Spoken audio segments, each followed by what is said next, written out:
somebody walking by, might. So I'm just going to take a peek. And I kind of pointed away towards the brick wall here, the retaining wall. And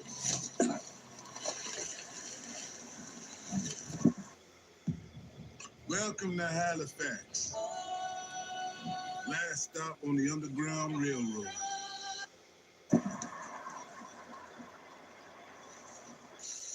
Let's go. Okay, so from here, I don't see a thing.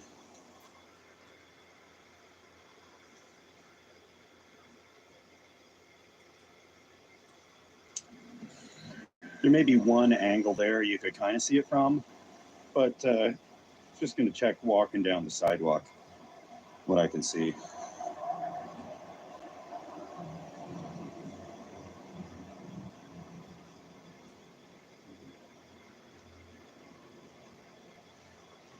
I can see a little bit of light kind of shining through, but I'll just rearrange it to face more away from the traffic.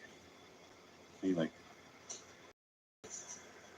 in through there you can kind of see, but it's pretty clear braking traffic here. I'm going to get right back in.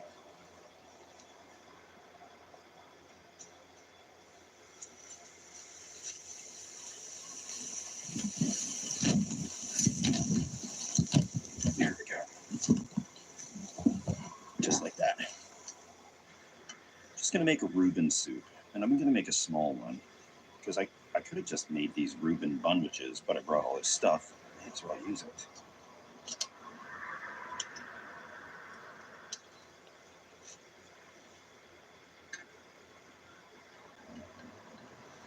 We want this to be as safe as possible.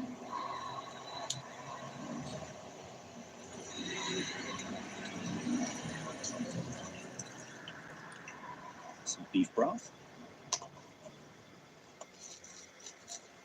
Pieces of corned beef.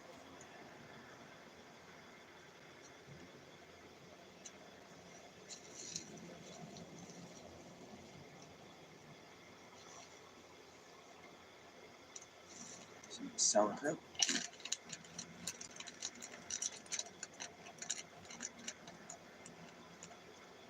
Dijon. That's a lot of Dijon. Okay. That's okay, I like Dijon. I swear that one of these days I'm going to cook something that doesn't look disgusting. But I'll add in some Swiss, finish off with a little bit of this half and half cream. I'm just going to bring this to boil.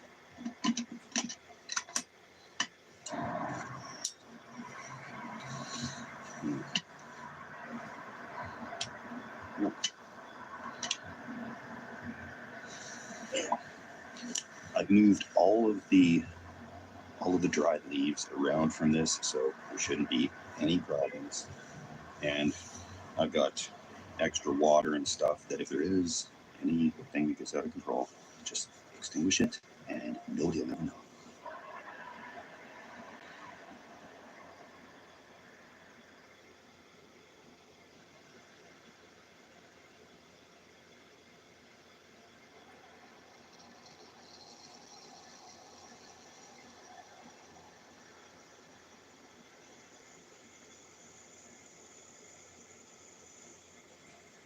This has come up to pressure. This should be perfectly cooked real quickly too. When you're stealth camping, you never want to pull the quick release on your pressure cooker because that steam is going to shoot way up, like 10, 15 feet in the air. It'll attract some attention.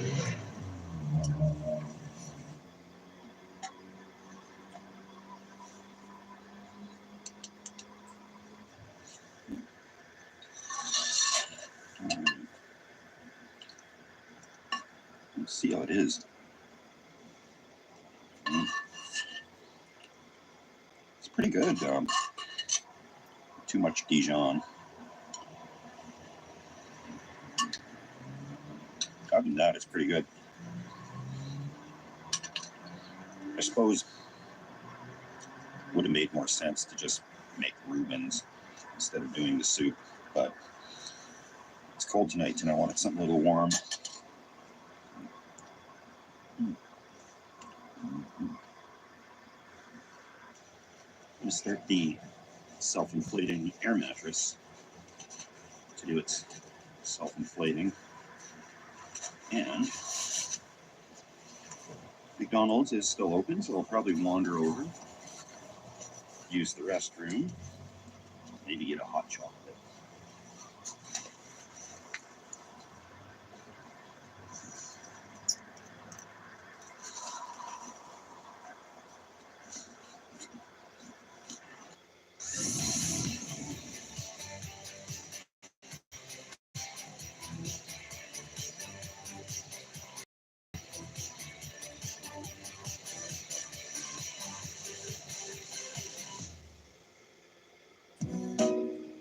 Co-pilot, how can we style this space? A decorative print could balance out the sconce. Something bold. Get some vibrant pillows. Yes, I need color.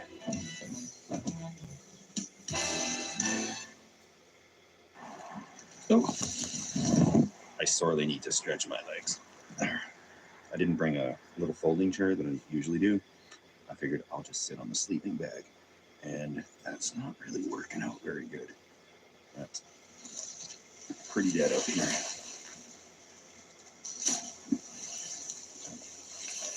Off to McDonald's.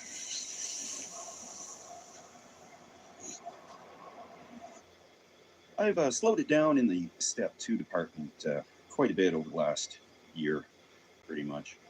I still like to have one or two when I'm camping, for sure.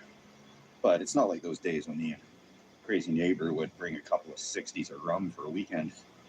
And feeling pretty good overall. I'll feel better when I sit down in a real chair.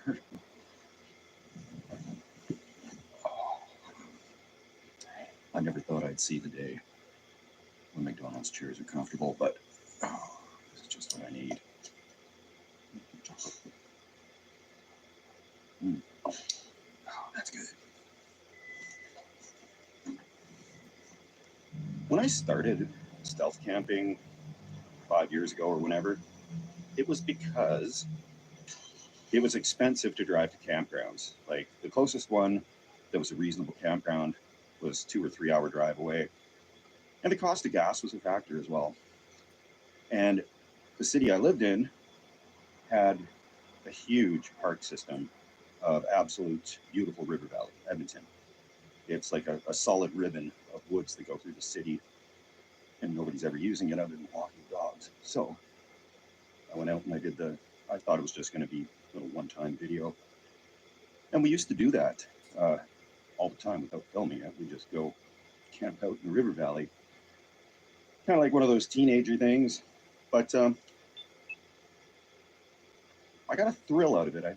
It was pretty fun. And a lot of people wanted to see me do more of it. So here I am. Now, where's the line between this and homelessness? I feel for the homeless. They're literally out here doing this not for fun. I still get a kick out of it. It is kind of neat. But yes, it's, I literally was loitering in a McDonald's for a little bit for a place to warm up and sit down. So not an easy life out there for anybody living rough on the streets, that's for sure. A couple of vehicles here. Nobody's picked up those dog treats yet. They're still just sitting here.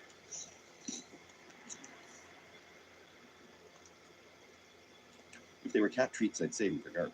But I'll just wait for one person to walk past here, and then I'll zip into my home for the night.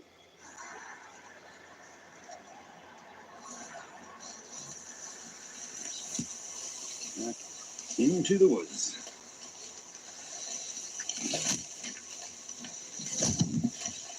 Oh, that was good to stretch my legs.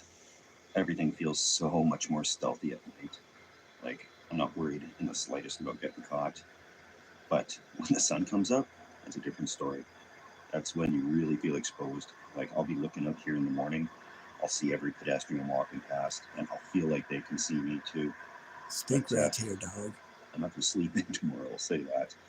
I think that store opens up that has that sandwich board leading up there. I think they open up fairly late in the day, but I still don't want to mess around with those situations. I'm still unsure if there's irrigation here for these Chinese hawthorns.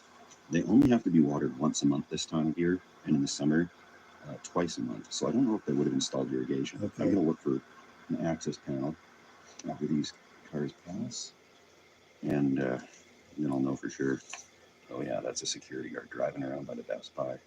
I know they got security here, but I'm not in the parking lot, and I think they're probably mostly worried about vandalism, break-ins, people sleeping in their cars overnight, all that great stuff. But I think we're good to go now.